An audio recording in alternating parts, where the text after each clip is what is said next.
Good evening, folks, and welcome to the Horror Corner.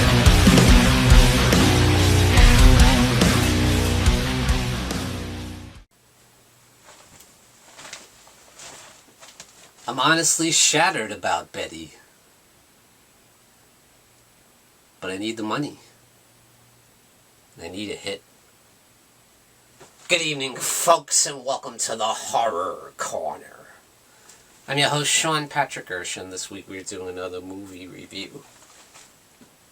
This is Stage Fright. Released in 1987, directed by Michele Salvi. Kind of a protege of Dario Argento. He directed The Church and Cemetery Man.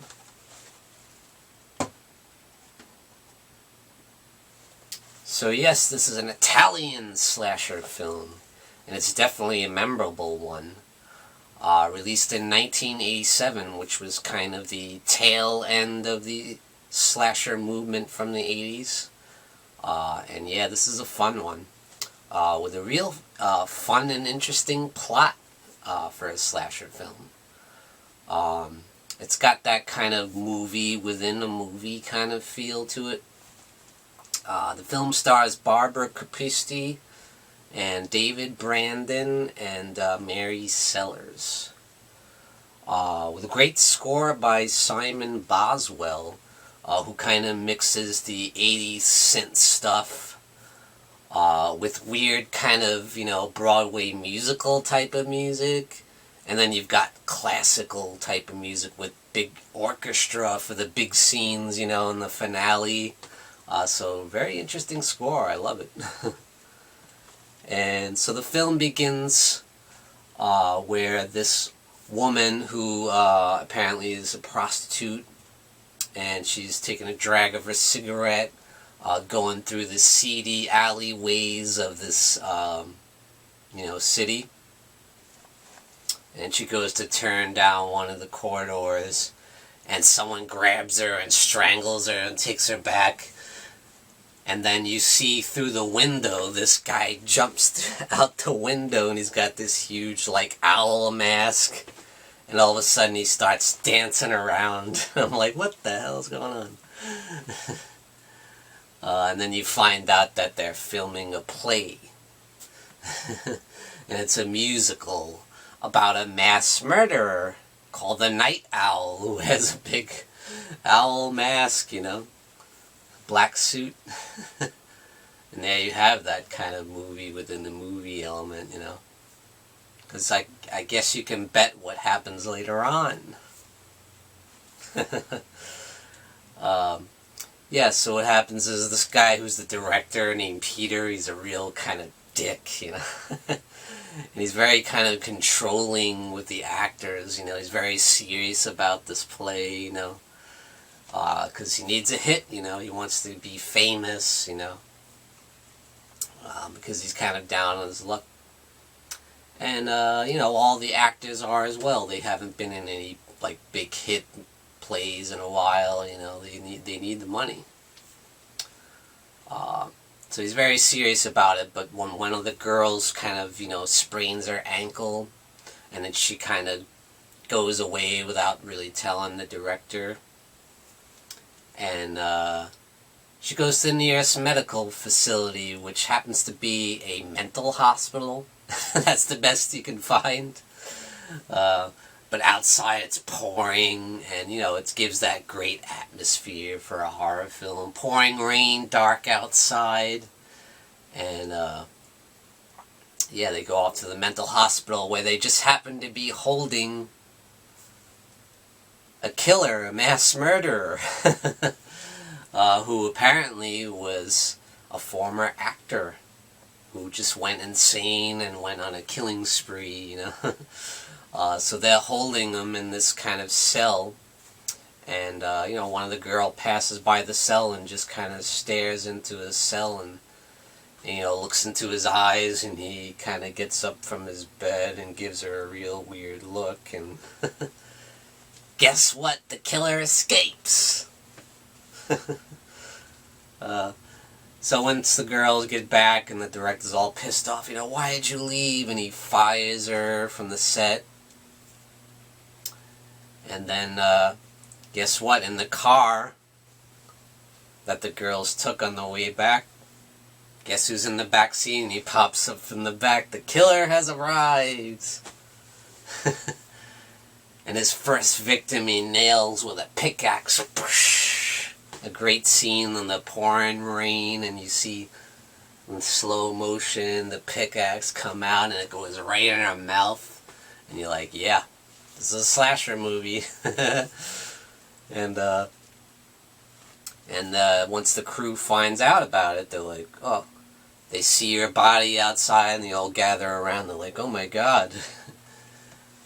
Somebody call the ambulance, and the police come. And they decide to have a couple cops there, just in case anything else happens. And these are the most bumbling cops you've ever seen in a slasher movie. What is it with slasher movies and these bumbling cops that are completely useless?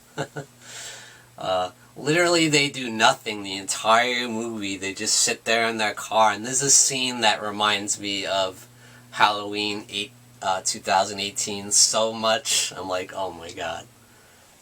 They must have ripped us off for Halloween 2018. Because one of the guys is sitting there eating spinach and he makes a joke about Popeye, and then the other guy eats a donut. I'm like, really? Oh man.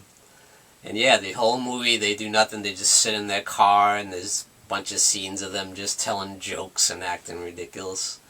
Meanwhile, inside, there's complete carnage going on. So yeah, the director, Peter, remember I said he was an asshole? Yeah. So he has a bright idea to still continue the play, and he uses the excuse, we gotta honor Betty because, we gotta keep moving on. She would want this. And he decides to tell one of the girls to lock them in the theater.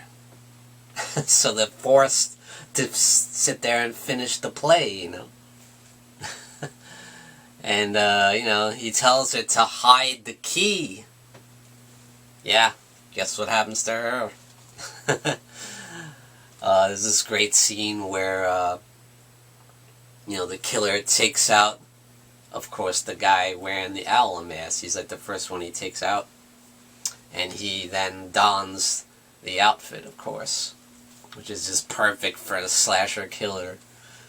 And next scene we see the actor come out, or who they think is the actor come out, dressed as the Night Owl. And it's the scene where the girl gets murdered. So, and the director's like, Killer, what are you doing? What are you waiting for? And he strangles her and puts her on the bed and takes out the knife, and the director's like, what's that knife for? Because that wasn't in the script, apparently. Clack, clack, clack. And then they realize, this is real now. One of the girls is trying to tell, there's an escaped mental patient out there, we think he's in here, Now you know. And they all kind of, run away and kind of try to come up with a plan of how they're going to deal with the killer, because now they have to find the key that the girl hid somewhere, because the director, who's just a genius, told the girl to hide the key. Now they got to look all over the place for the key just to get out of the place. And, at first they kind of split up, and, you can guess how that goes. They get picked off one by the killer. And there's some nasty, gory kills in this movie. One scene, the killer pulls one of the girls through the floor, and, and the other people are trying to pull her back up, and they pull her back up, and it's only the top half of her body. But yeah, the best kill definitely in the movie is, spoiler alert, the guy who deserves it the most. And that's the director of the play, Peter. And when he gets it, oh my God. the killer grabs a chainsaw and hacks his arm off, and then in a great scene, the chainsaw just stops moving. So the chainsaw dies out, and he's like, brr, brr, brr. And then Peter tries to grab the axe to get him, and then the killer just like steps on his hand, grabs the axe, and flops his head right off. Oh, that's brutal. Yeah, lots of brutal kills and some great gore effects, great practical effects. And one scene you see the killer kind of going through backstage, and he finds this area with like all the tools of the trade. There's a hammer, an axe, a hacksaw, a chainsaw. And so, what do you think he's going to do with those? So, yeah, he finds a smorgasbord of tools perfect for a slasher killer. And he uses them all, the axe, the hammer, the chainsaw, everything, the pickaxe. So yeah, you see the killer get the blood on his owl mask, and one kind of great scene is where when they're looking for the killer, and they're like, "I've had enough." The director guy is like, "I've had enough. I'm not gonna sit here and be slaughtered." So he sees the killer sitting there with the owl mask, and he like hacks at him, die, die. And of course, they notice that the killer's like tied up, and they take the mask off, and it ends up being just one of the actors. So yeah, you just killed the guy.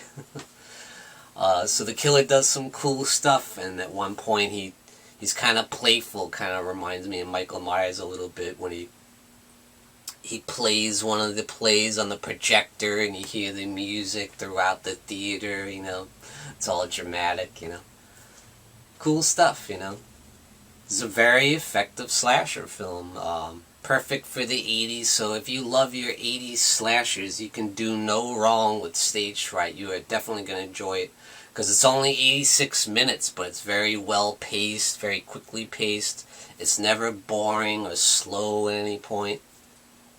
The only thing that bothered me was the whole cop thing. It reminded me of like the Halloween 5 cops, or the cops from Last House on the Left, or the stupid cops from Halloween 2018. It's like, just kind of takes me out of the movie, But great direction by Michel Salvi.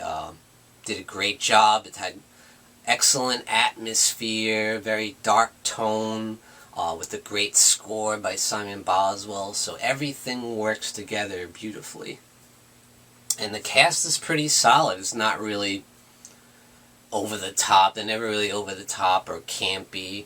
But they're not particularly memorable characters either. And there is a final girl in the film, and it's very clever the way they handle it.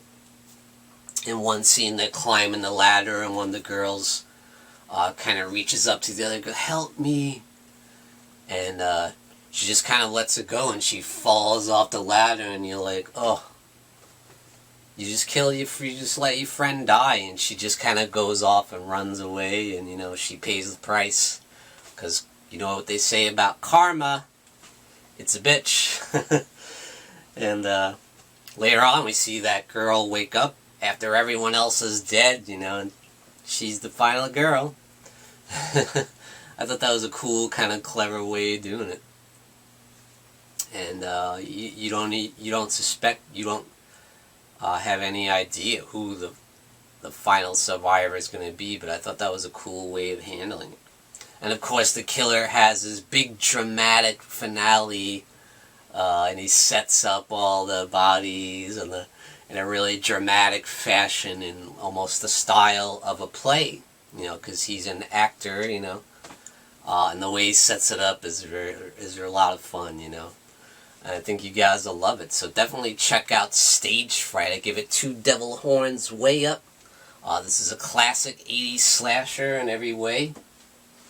So yeah, run and get the Blu-ray from Blue Underground for Stage Fright, or any version you can get, because this is a must-see for slasher films.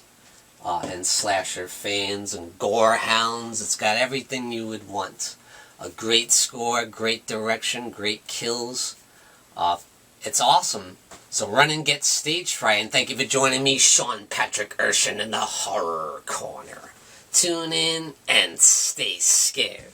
Folks, don't forget to grab your Sean Patrick Erschen gear and represent the Horror Corner.